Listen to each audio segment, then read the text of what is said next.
प्रधानमंत्री मोदी की अगुवाई में राष्ट्रपति को सेंगोल के साथ लोकसभा चैम्बर तक लाया जाएगा।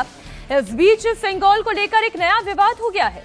समाजवादी पार्टी की सांसद ने संसद से सेंगोल को हटाने की मांग कर दी है। मोहनलालगंज से समाजवादी पार्टी के सांसद आर.के. चौधरी ने कहा है कि सेंगोल का मतलब राजदंड यानी राजा का डंडा होता है। देश संविधान से चलेगा, राजा के डंडे से नहीं। इसलिए संसद से सेंगोल को हटाया जाए, ऐसी मांग की जा रही है।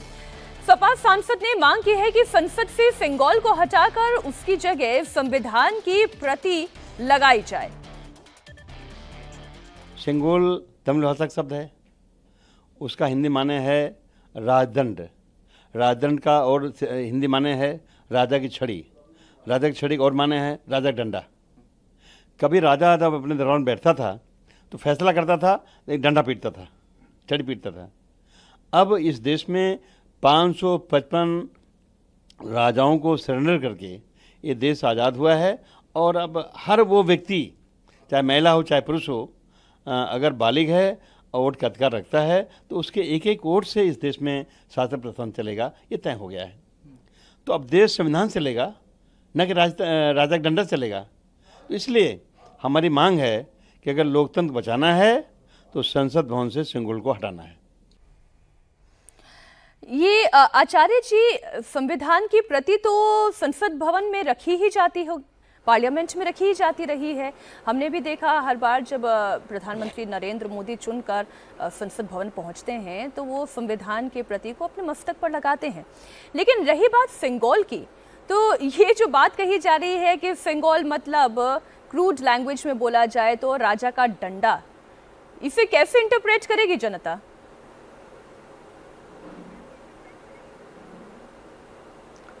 देखिए, सेंगोल जो है इसके बारे में कभी किसी ने सुना नहीं था। और जब संविधान बना, जब नए जो हमारे रिपब्लिक बने इंडिया, तो उस वक्त से लेके अब तक ऐसा कोई सेंगोल तो किसी ने देखा नहीं है और न यूज़ किया है। और अभी कुछ साल, मेरे ख्याल से लास्ट ईयर, इन्होंने ये नया एक शुरू किया है। लेकिन उसमें एक बात ये ज़रूर है कि सेंगोल एक सिंबल है, वो राज शासन का सिंबल है, मतलब मोनार्की का सिंबल है। वो एक डेमोक्रेसी के साथ वो चलता नहीं है और इसलिए लोग इस पे आपत्ति उठाते हैं, कहते हैं कि ये राज शासन का सिंबल है, ये तो हमारा रिपब्लिक है, जनता का शासन है। लेकिन उसका तो दूसरा पहलू आचार्य जी ये भी जो सरकार की तरफ से कहा जाता रहा है कि ये धर्म दंड भी है। धर्म का मतलब न्याय, संविधान, अगर एक कहें सर्वसम्मति, एक रूपता, क्या इसका भी सिंबल है? हम इस पर और थोड़ी चर्चा को आगे बढ़ाएंगे, लेकिन कुछ तस्वीरें इस वक्त राष्ट्रपति भवन से आ रही हैं। हलचल बड़ी तेज हो गई है। देवेंद्र, औपचारिकताएं जो होती हैं, राष्ट्रपति कितने बजे राष्ट्रपति भवन से निकलेंगी? इस दौरान प्रोटोकॉल क्या पालन किया जाता है?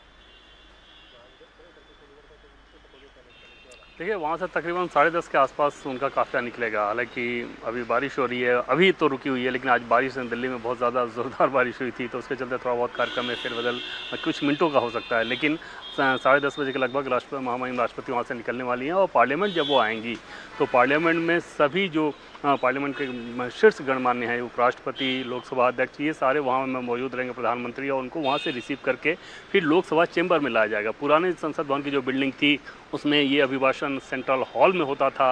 हम सभी जानते हैं कि संसद भवन की जो नई बिल्डिंग बनी है उसमें सेंट्रल हॉल नाम की कोई चीज़ नहीं है, बल्कि लोकसभा चैम्बर और राज्यसभा चैम्बर है। तो ऐसे में लोकसभा चैम्बर में राष्ट्रपति का अभिभाषण होगा, वहाँ तक उनको लेकर जाया जाएगा और फिर वहाँ पे ऊपर जो मंच है वहाँ पे वो जाएंगे और वहाँ पर उनका अभिभाषण होगा। और उसमें अपेक्षा ये की जाती है कि चाहे पक्ष हो या विपक्ष, उसके सभी सांसद मौजूद रहें और राष्ट्रपति के अभिभाषण पे ध्यान से सुने। कई बार आप देखते हैं कि पिछले अभिभाषणों में कि जब जब सरकार की किसी प्रमुख उपलब्धियों की चर्चा होती है, प्रधानमंत्री सहित सत्ता पक्ष के जितने सांसद हैं वो लगातार मेज थपथपा के उसका अभिवादन कर रहे होते हैं, तो उसकी एक झलक भी मिल जाती है। और राष्ट्रपति के आज के अभिभाषण में ये झलक भी आपको मिल जाएगी कि अगला जो बजट आने वाला है अगले सेशन में, वो बजट किस प्रकार से होगा, क्योंकि इसमें जो एजेंडा है एक तरह से वो राष्ट्रपति के अभिभाषण में दिख जाता है।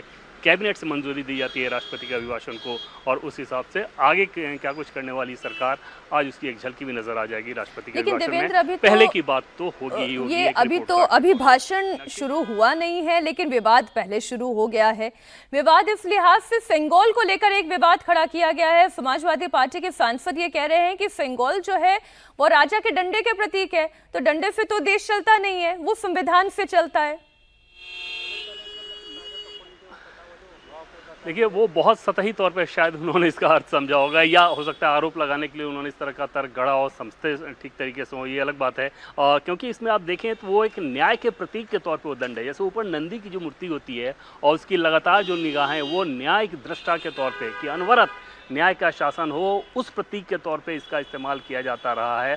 और सत्ता हस्तांतरण अगर आप करते हैं तो हम सभी जानते हैं, हालांकि सेंगोल का जो शाब्दिक अर्थ है तमिल में सेमई से निकला हुआ है सेंगोल, और उसमें धार्मिकता कही जाती है, लेकिन अब धर्म को चाहे जिस रूप में इस्तेमाल किया जाता रहा हो, प्राचीन समय में आप देखिए ये चोल साम्राज्य की परंपरा है, तो प्राचीन समय में तो धर्म का सीधा सीधा मतलब होता था न्याय, और उसी के हिसाब से शासन चले, ये अपेक्षा किसकी नहीं होगी।